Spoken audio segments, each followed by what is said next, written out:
జై శ్రీరామ్. నమస్కారం అండి. అందరూ కూడా ఈ వీడియోని స్కిప్ చేయకుండా చూడండి. ఈ క్రోధీనామ సంవత్సరం అయిపోతున్నది. ఇక 2025 మార్చి 30వ తేదీ మనము కొత్త సంవత్సరంలోకి అడుగు పెట్టబోతున్నాం. శ్రీ విశ్వావసునామ సంవత్సరంలోకి మనము అడుగు పెట్టబోతున్నాం. ఈ గత ఏదైతే సంవత్సరాలు ఉన్నాయో, ఈ క్రోధీనామ సంవత్సరంలో మనం ఎలాంటి ఇబ్బందులు పడ్డాము, ఈ పేర్లకు తగ్గట్టుగానే క్రోధీనామ సంవత్సరము, వికారినామ సంవత్సరం. వికారినామ సంవత్సరంలో మహమ్మారి కరోనా వచ్చి మనకి ఎలాంటి సిచ్యుయేషన్ మనకి తెచ్చిపెట్టిందో మనకందరికీ తెలుసు. ఈ పేర్లకు తగ్గట్టుగానే మన జీవితాలకి కూడా చాలా ఇబ్బందులు మనకి వచ్చాయి. క్రోధీనామ సంవత్సరం, వికారినామ సంవత్సరం. ఈ క్రోధీనామ సంవత్సరంలో మనము అబ్జర్వ్ చేసే ఉంటాం, ఎక్కువ క్రోధంతో అటు సామాజిక పరంగా ఇటు రాజకీయ పరంగా అన్ని రంగాల వాళ్ళలోనూ కొన్ని ఇబ్బందులు తీసుకువచ్చి పెట్టింది ఈ క్రోధీనామ సంవత్సరం. క్రోధము, ద్వేషము. ఎందుకు ఇలా జరిగింది క్రోధీనామ సంవత్సరం అని మనం ఒకసారి తెలుసుకుంటే, ఎక్కువ శాతం గ్రహాలు ఎక్కువ రోజులు ఒకే ఇంట్లో ఉండడము. ఒక 22-23 రోజుల్లో మారబోయే బుధుడు 60 రోజుల పాటు ఒకే ఇంట్లో ఉండడము. తర్వాత కుజుడు 45 రోజులకి ఒకసారి మారే కుజుడు కూడా 6 మాసాల పాటు స్తంభించి ఉండడము. గురు వక్రి, శని వక్రి, శుక్రుడు వక్రి, ఉచ్చస్థానంలో వక్రించి ఎక్కువ రోజులు ఎక్కువ కాలం ఉండడం లాంటివి.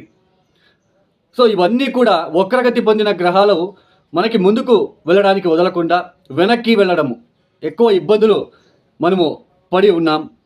అయితే శ్రీ విశ్వావసునామ సంవత్సరం మనకు పేరు ఆల్రెడీ మనకి చెప్పబోతున్నది.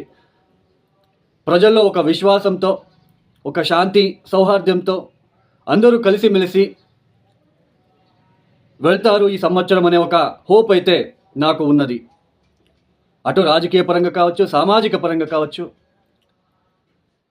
తర్వాత ఏదైనా కానీ పెద్ద పెద్ద బిజినెస్ వేత్తలు కావచ్చు, బిజినెస్ విషయాల్లో, ఉద్యోగం విషయాలలో కావచ్చు, ఇలా ప్రతి ఒక్క విషయాలలో శ్రీ విశ్వావసునామ సంవత్సరం అందరికీ మంచి చేస్తుందని, మంచి చేయాలని మనం కోరుకుందాం.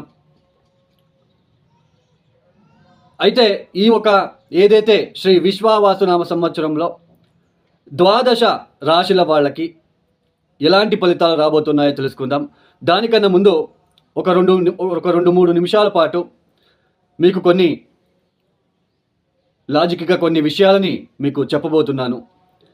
సోది అని అనుకోవద్దండి. సో అందరికీ కూడా అర్థం అవ్వాలి, అర్థం చేసుకోవాలి అనే ఉద్దేశంతోనే నేను ఇక్కడ చెప్పడం జరుగుతున్నది.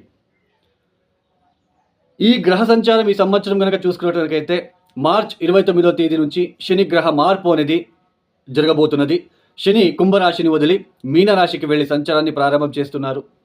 గురువు గారు మే 13వ తేదీ నుంచి ఆయన మిథున రాశికి వెళ్ళి సంచారాన్ని ప్రారంభం చేస్తున్నారు. రాహుకేతులు ఇద్దరు కూడా మే 18వ తేదీ నుంచి రాహు కుంభంలో, కేతు సింహరాశిలో సంచారాన్ని చేస్తున్నారు. ఇక్కడ మనకి చాలామందికి ఏంటి అంటే, ఈ ఏళ్నాటి శని, అష్టమ శని, పంచమ శని, అర్ధాష్టమ శని అనగానే భయపడుతూ ఉంటారు. ఆ భయపడుతూ ఒక జ్యోతిష్కుడి దగ్గరికి వెళ్తారు. ఇప్పుడు అన్ని రంగాలలో కూడా మనీ మైండెడ్ పీపుల్స్ ఎక్కువైపోయారు. వాళ్ళకక్కడ ఏ దశాభుక్తి జరుగుతుందో తెలియదు. గోధుమ పిండి మిక్స్ చేసి ఉంటలు చేసి 16 శనివారాలు టెరెస్ మీద పెట్టమని చెప్పాను.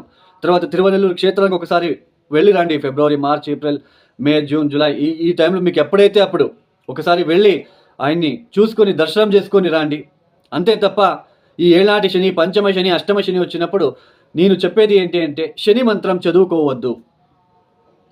దాని బదులుగా శివ పంచాక్షరి మంత్రాన్ని చదువుకోండి. మనకి ఇబ్బంది పెట్టడానికి వచ్చి ఉన్నాడు కాబట్టి ఆయనకి ఒకసారి పెద్దగా ఏదైనా క్షేత్రానికి వెళ్ళి, ఆయనకు సంబంధించిన క్షేత్రానికి వెళ్ళి తైలాభిషేకం లాంటివి చేయించుకొని వచ్చిన తర్వాత మీరు ప్రతిరోజు శివ పంచాక్షరి మంత్రము ఇలాంటివి చేసుకుంటూ వెళ్ళండి. ఖచ్చితంగా రిలీఫ్ అనేది వస్తుంది. తర్వాత ఇంకా కొంతమంది ఏం చేస్తుంటారు అంటే, నవగ్రహాలు ఎక్కడ ఉంటారో అక్కడ వెళ్ళి శనిని తాకి మీరే ఆ తైలాభిషేకం చేస్తూ ఉంటారు. అలా చేయకండి. బ్రాహ్మణుడితో చేపించాలి. పంతులతో చేపించాలి. పంతులని అయ్యా ఒక రిక్వెస్ట్ రూపంలో అడిగించి చేపించుకోండి, మీరు చేయకండి. సో మీకు అర్థమైంది అని భావిస్తున్నాను. ఇక ద్వాదశ రాశి వాళ్ళకి ఒక్కొక్క రాశి గురించి నేను ఎక్స్ప్లెయిన్ చేసి రెమెడీస్ ఇస్తాను, అవి చేసుకుంటూ వెళ్ళండి. అలాగే ఎవరికైనా ఆస్ట్రాలజీ, పర్సనల్ ఆస్ట్రాలజీ కన్సల్టేషన్ కావాలనుకున్న వాళ్ళు డిస్ప్లే అవుతున్న నంబర్కి మీరు నేరుగా కాల్ చేయండి. మీరు ప్రాబ్లమ్స్ ఏమీ చెప్పుకోరాదు నా దగ్గర. నాకు కావాల్సింది డేట్ ఆఫ్ బర్త్, టైమింగ్స్, ఎక్కడ పుట్టారు మాత్రమే కావాలి. నేనే ఎక్స్ప్లెయిన్ చేస్తాను ఏ ప్రాబ్లంలో మీరు ఉన్నారు, ఎక్కువ ఏ విషయాల్లో మీరు ఇబ్బందులు పడుతూ వస్తున్నారు, మీ టోటల్ జాతకంలో ఏ ప్లానెట్కి మీరు ఎక్కువ రెమెడీస్ చేసుకుంటే మీ జీవితంలో కొంచెం బాగుంటుంది, రాబోయే రోజులు ఎలా ఉంటాయి, ఇలా ప్రతి ఒక్కటి ఎక్స్ప్లెనేషన్ చేసిన తర్వాత మీరు ఏదైనా క్వశ్చన్స్ అడగవచ్చు. స్వయంగా నేనే మీకు కాల్ పిక్ చేస్తాను. మీకు ఎవరికైనా పర్సనల్ ఆస్ట్రాలజీ కన్సల్టేషన్ కావాలనుకున్న వాళ్ళు కింద డిస్ప్లే అవుతున్న నెంబర్కి నేరుగా నాకు కాల్ చేయండి. ఇక ద్వాదశ రాశిల వాళ్ళకి ఎలాంటి ఫలితాలు ఉన్నాయో ఒక్కొక్క రాశి గురించి మనము ఇక శ్రీ విశ్వావసునామ సంవత్సరంలో వృశ్చిక రాశి వాళ్ళకి ఎలాంటి ఫలితాలు రాబోతున్నాయో తెలుసుకుందాం. ఈ వృశ్చిక రాశి వాళ్ళకి ఈ యుగాది రోజు నుంచి కూడా పంచమ శని మొదలవబోతున్నది. తర్వాత ఈ మే 13వ తేదీ గురు కూడా వృషభాన్ని వదిలి, అంటే సప్తమాన్ని వదిలి అష్టమానికి వెళ్ళి సంచారాన్ని ప్రారంభం చేయబోతున్నారు. మే 18వ తేదీ నుంచి రాహు కుంభరాశిలో, కేతు సింహరాశిలో సంచారాన్ని ప్రారంభం చేయబోతున్నారు. ఈ వృశ్చిక రాశి వాళ్ళకి చూడండి, పంచమ శని ఒక ఇంటికి వచ్చినప్పుడు ఒకలాగా ఫలితాలని నేను 1000 సార్లు చెప్పి ఉంటాను, చాలా వీడియోలో మీకు చెప్పుకుంటూ వస్తున్నాను. పంచమ శని కర్మానుసారేణ బుద్ధి చంచలత్వం.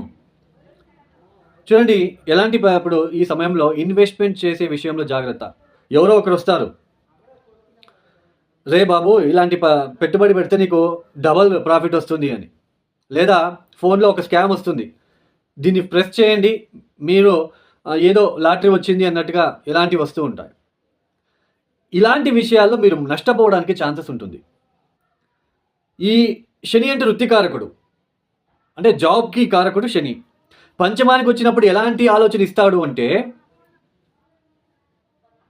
నేను ప్రతి నెల కష్టపడినా 25,000 జీతం లేదు, షార్ట్కట్లో వెళ్ళిపోదాం, బెట్టింగ్లు, జూజాడము, ఏదైనా ఎవరో ఒకరు స్ట్రేంజర్ వచ్చి ఈ పెట్టుబడి ఇన్వెస్ట్మెంట్ చెప్పగానే ఇన్వెస్ట్మెంట్ చేయడము, ప్రాపర్టీ రిలేటెడ్ అనవసరంగా ఇన్స్టాల్మెంట్లో డబ్బులు కడితే ఆ సైట్ మనకు వస్తుందంట అని ఎవరో ఒకరు చెప్పడము, దానికి అమౌంట్ కట్టడము, ఇలాంటి వాటిల్లో నష్టపోతారు.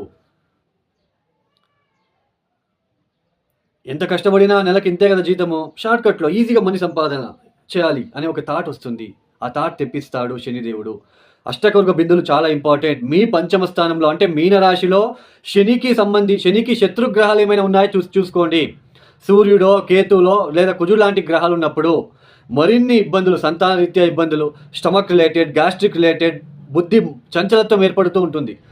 తప్పులు పనులు చేయాలి, ఏ తప్పులు పని చేసైనా నేను సంపాదించాలని ఒక ఆలోచన వచ్చేస్తూ ఉంటుంది.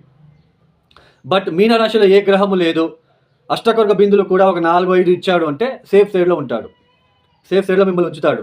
అంటే మీకు ఆలోచన వచ్చిన షార్ట్కట్లో వెళ్దాము, బెట్టింగ్లు కడదాము, ఏదైనా ఇన్వెస్ట్మెంట్ చేసి ఎక్కువ డబ్బులు సంపాదిద్దాము, ఇలాంటి ఆలోచన వచ్చినా దాన్ని కట్టనివ్వడు. ఎందుకంటే అష్టకవర్గ బిందులు ఎక్కువ ఇచ్చాడు కాబట్టి స్ట్రాంగ్గా ఉంటాడు. అదే తక్కువ బిందులు ఇచ్చి ఉంటే ఇలాంటి విషయాల్లో జాగ్రత్తగా ఉండండి. మీ ఇన్వెస్ట్మెంట్, మీ డబ్బు విషయంలో జాగ్రత్త, ఫోన్పేలు జాగ్రత్త, మీ అకౌంట్లు జాగ్రత్త, అకౌంట్ నంబర్స్ జాగ్రత్త. ఈ సమయంలో బిజినెస్ ఎక్స్పాన్షన్ వద్దు, కొత్తగా పెట్టుబడి వద్దు, కొత్తగా ఎవరో ఒకరు చెప్పారని అక్కడ ఒక 5 లక్షల రూపాయలు పెడితే 10 లక్షలు అవుతుంది, దిస్ ఇస్ ఫేక్, ఇలాంటివి నమ్మకండి. పంచమ శని ఇబ్బంది పెడతాడు. పైగా అష్టమ గురు ఆర్థికంగా చాలా ఒడిదొడుకులు ఫేస్ చేయాల్సిన ప్రమేయం ఏర్పడుతుంది. చెప్పాను కదా, ఎక్కడో ఒక చోటు డబ్బులు పెట్టేస్తాడు, స్ట్రక్ అయిపోతుంది, ఆ డబ్బులు మీకు రావు, మీరు రోజు గడవడానికి కూడా కష్టాలు వచ్చేస్తాయి. ఈ సమయంలో కనుక మీకు శని మహాదశ లాంటివి జరుగుతూ ఉంటే కొన్ని ఇబ్బందులు, గురు మహాదశగా జరుగుతూ ఉన్నా కూడా కొన్ని ఇబ్బందులు మీరు ఫేస్ చేయాల్సిన ప్రమేయం ఉంటుంది. అయితే మీ జన్మజాతకంలో ఈ ఒక గోచార స్థితిగతులు ఇలా ఉన్నాయి. బట్ మీ సొంత జాతకంలో ఎలాంటి గ్రహ దశలో చెప్పాను కదా, కొన్ని యోగకారక దశ జరుగుతూ ఉన్నప్పుడు సో పెద్దగా ఇబ్బందులు ఉండవు. అష్టకవర్గ బిందువులు కూడా మీరు చూసుకోండి. అష్టకవర్గ బిందువులు చాలా ఇంపార్టెంట్. తర్వాత మీకు ఈ వృశ్చిక రాశి వాళ్ళకి చతుర్థ స్థానంలో రాహు, దశమ స్థానంలో కేతు కూడా సంచారం ఏదైతే ఉన్నదో ఇక్కడ కూడా ఇటు డొమెస్టిక్ లైఫ్‌లోను, ఇటు జాబ్ విషయంలో కూడా ఒత్తిడులు మీరు ఎదుర్కోవాల్సిన ప్రమేయం ఉంటుంది. స్థాన సంచారం ఎక్కువగా ఉంటుంది. అంటే ఒక చోటు నుంచి ఇంకొక చోటుకి మారే ఒక అవకాశాలు కూడా కనిపిస్తూ ఉంటాయి. ఇంట్లో గృహంలో కొన్ని ఒత్తిడి లాంటివి కూడా మీరు చూడడానికి అవకాశాలు ఇక్కడ వస్తూ ఉంటాయి. తెలియని ఒక బాధ, ఆవేదన లాంటిది, భయం లాంటిది, మూఢనమ్మకం లాంటిది కూడా మూఢనమ్మకం అనే ఒక విత్తనాన్ని కూడా విత్తే ఆస్కారాలు ఉంటాయి. ఎందుకంటే రాహు చతుర్థ స్థానంలో వచ్చాడు కాబట్టి. ఈ సంవత్సరం వృశ్చిక రాశి వాళ్ళకి అంత పెద్దగా బాగా ఉండదు. అయితే మీ గ్రహదశ భుక్తి గనక బాగా ఉండి పంచమ స్థానంలో శని అష్టకర్గ బిందులు ఎక్కువ ఇచ్చి ఉంటే పెద్దగా డ్యామేజ్ అయితే జరగదు. ఈ సమయంలో మీరు తప్పనిసరిగా ఏ పరిహారాలు మీరు పాటిస్తూ వెళ్ళాలి అంటే ముఖ్యంగా దత్తాత్రేయ ఆరాధన చేయాలి. సిద్ధమంగళ స్తోత్రం చదువుకోండి. వీలైతే దత్తక్షేత్రానికి ఒకసారి వెళ్ళిరండి. గురువారం పూట బూందీ లడ్డులని ఈ దత్తాత్రేయ క్షేత్రము లేదా దక్షిణామూర్తి ఆలయానికి వెళ్ళి పంచిపెట్టడానికి ప్రయత్నం చేయండి. ప్రతిరోజు ఒక 108 రోజులు నల్ల నువ్వుల ఒత్తులని శివాలయంలో వెలిగించి అక్కడే కూర్చొని ఓం నమః శివాయ శివ పంచాక్షరి మంత్రాన్ని ఒక 1000 సార్లైనా చదువుకొని రండి. ఇట్లా 108 డేస్ చేయండి. మీ డబ్బు విషయంలో జాగ్రత్త, మీ ఇన్వెస్ట్మెంట్ జాగ్రత్త చూసుకొని మీరు ముందుకు సాగితే మంచిది. ఈ యొక్క వీడియో మీకు నచ్చితే లైక్ చేయండి, షేర్ చేయండి, సబ్స్క్రైబ్ చేసుకోండి. సర్వే జనో సుఖినో భవంతు.